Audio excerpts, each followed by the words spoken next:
Perfect. Alrighty. Still not close enough. Oh, good. Okay. My name is Alvin Nelson. This is Dimitri Herman right here. We're actually here to talk about NYCC 3, Square Enix and Obsidian's first collaboration together. This is also Square Enix's first Western RPG, so we at Obsidian are pretty excited to be working on it. It's in association with Gas Powered Games and Chris Taylor, and I'll go into that a little bit more a little bit later. But I'll go ahead and go into the history of NYCC 3. You play as one of the descendants of the 10th Legion. The 10th Legion was kind of the defenders of the the world of Ev for hundreds of years until they were kind of like dishonored and destroyed. And so you, as you're playing in the game, during NYCC 3, you're actually trying to restore order in the world. So we'll go ahead and get started right now. All the characters you'll play in NYCC 3, they're all descendants of the 10th Legion. For instance, this is Lucas Montbaron, and he's the Guardian class. And every class has its couple different stances that they can use to progress through the game and fight different enemies. Not close enough. Alright. So, for instance, Lucas Montbaron, he has two different stances. He has his one-handed stance. This one's going to do a lot of damage to one enemy at a time. Again, it's not going to hit a lot of enemies.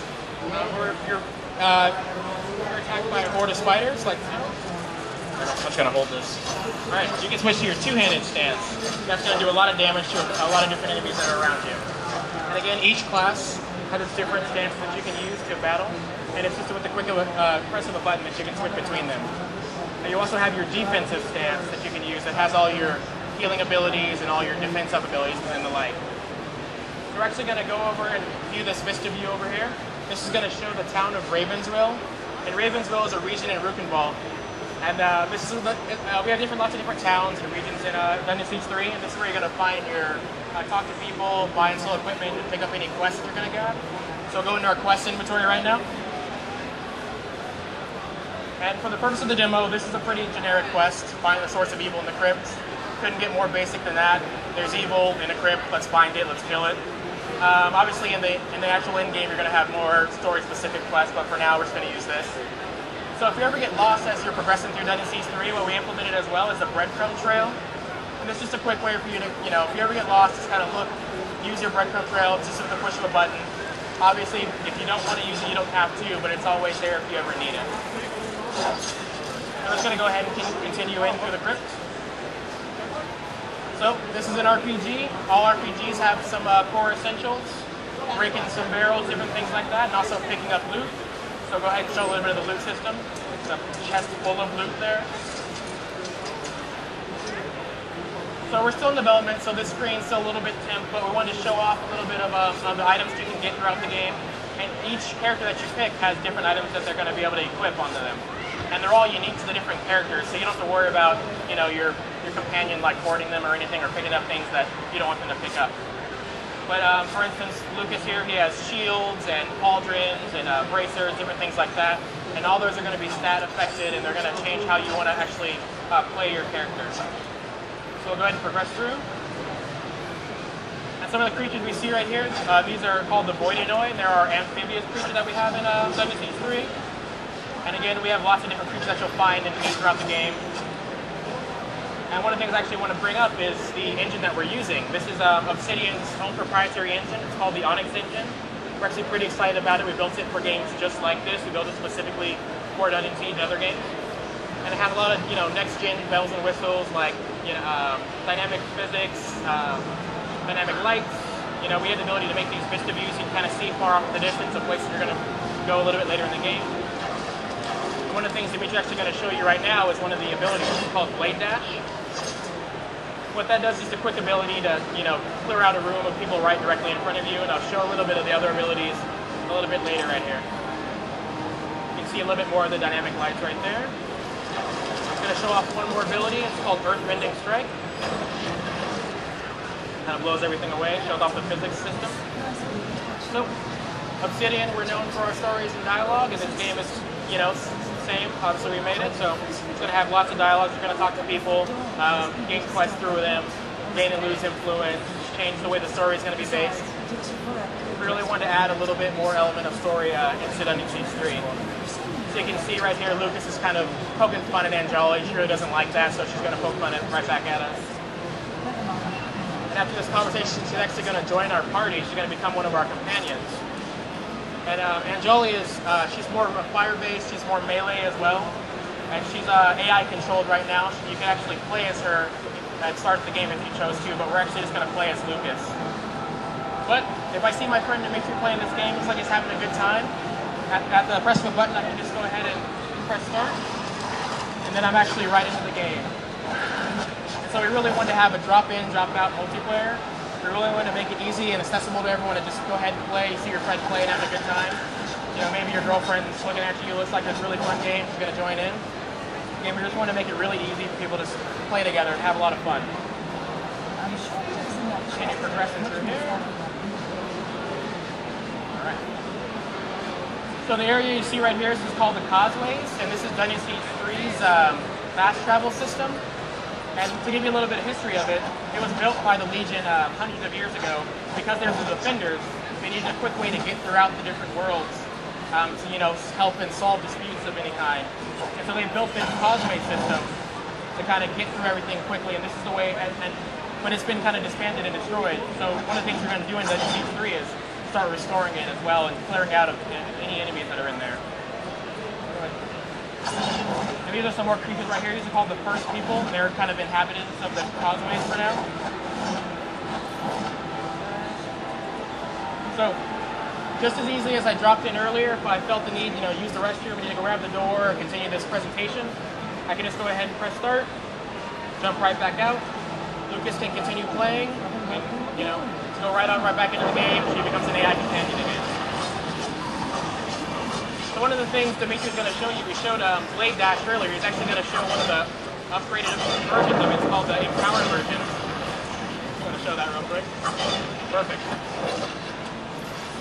Awesome. So while the regular one just hits one enemy right in a straight line, the Empowered version targets all the enemies that are around you, and then you just destroy everyone.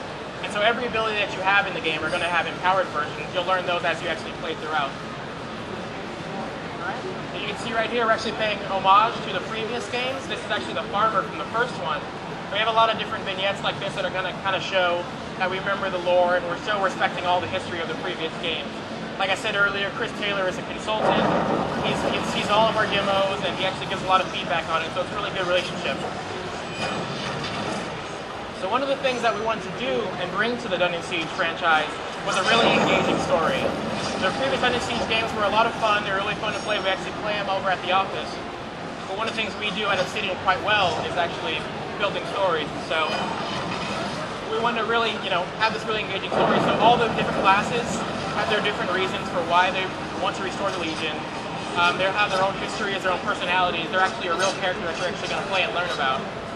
And also how you want to play throughout the game is going to change depending on what you want to do. So one of the ways you can restore the Legion to power is by just taking control all your own, if you so chose to. Or if you wanted to, you can bring a Monarch back into power and just become a defender of the Legion of them as well. Nice. What did you do? You were good at this. Alright. Perfect. Alright. As I said, still in development. Great. Alright. So one of the things we wanted to do, obviously, talk about a little bit about the cameras. So this is actually your vanity camera. We have 3 different cameras you can use. This one's not really for gameplay. It's a lot more for show if you want to show off a lot of the items that you picked up throughout the game. We also have the multiplayer camera, which you saw a little bit earlier. And this is more of the traditional camera from the previous Dungeon Siege games. A lot of people like using this one as well. And last one is the default camera that we use. Well, I personally like using this one the most. And so one of the things we do to keep the story progressing forward is do these little story events you see right here. And we didn't want to take too much control away from the player, but we still wanted you to have an engaging story. So we have these small story events and vignettes to kind of show off what's going to happen up in the near future. And also a lot of your companions and your anyone that's, you know, a lot of people that are around, you're actually going to have a couple different bark strings that they'll say. For instance, Angela, she's sitting right now. She's tired, her feet hurt, so we need to find a back door because she doesn't want to walk the whole way back. So you can tell all their personalities just by them talking as you're walking around. One of the things we're actually going to show right here is the the item system. Because, you know, adapting this to an actual console game was a little bit difficult. So one of the things we did It'll actually show the name of the item as you walk over it, show its rarity by its color, and then also just show the gold value immediately. So you know that, you know, if you don't want to pick that up, it's a lot of trash loot, just run by it, just leave it there if you don't really need it. So we'll continue progressing through. I think we might have found the evil in the crypt, as you can see by the objective completed. And our evil in the crypt is, his name is Dracomir. He's the Skeleton King. And so it's actually a real boss in the game, so I'll help Dimitri out a little bit. So each boss you fight in Dungeon Siege 3 is going to have its own personality, its own reasons for wanting to destroy you. You have to figure that kind of stuff out, and sometimes you'll have choices as to what you're going to do with their, if maybe you're going to choose to let them live or die. Obviously those are going to have consequences on the actual story. So one of the things I'm actually going to show right here is the cooperative mode. I have a spell that takes a little bit of a while, it's a charge spell to use, so what he's going to do is actually use one of his spells to stun everyone. Then I'm going to use my spell, Fall from Heaven, to actually take everyone out while they're all being stunned. And it's a, you know, quick, strategic way to kind of just destroy all the enemies and kind of use a lot of your play, you know, where you're playing with everyone, use a lot of your spells together at the same time.